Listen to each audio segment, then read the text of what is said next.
પોરબંદરની જયશ્રીબેન Virambhai Godhaniya English medium સ્કૂલનું ધોરણ 10નું પરિણામ 93% આવ્યું હતું.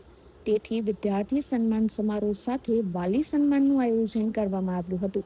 સંસ્થાના પ્રમુખ ડોક્ટર વિરમ ગોઢાણીયાના અધ્યક્ષસ્થાને યોજાયેલા સમારોહમાં જયશ્રીબેન ગોઢાણીયા પણ ખાસ ઉપસ્થિત રહ્યા હતા. પ્રિન્સિપાલ ભાવનાબેન અટારા દ્વારા સૌને આવકાર આપવામાં આવ્યો હતો.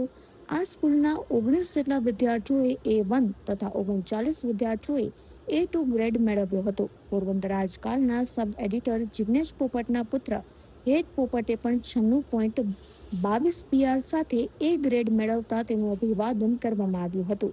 હેત પોપટે પોતાની સિદ્ધિનો શ્રેય શાળાના શિક્ષકો અને માર્ગદર્શક એવા તેમના આંટી સોનલબેન નિપુલભાઈ પોપટને આપ્યો હતો. વિદ્યાર્થીઓ તથા તેમના વાલીઓ ઢોલ શરણાઈ અને નગારા નાદમાં ઝૂમી ઉઠ્યા હતા અને વિદ્યાર્થીઓનો વિજય ઉત્સવ મનાવ્યો હતો.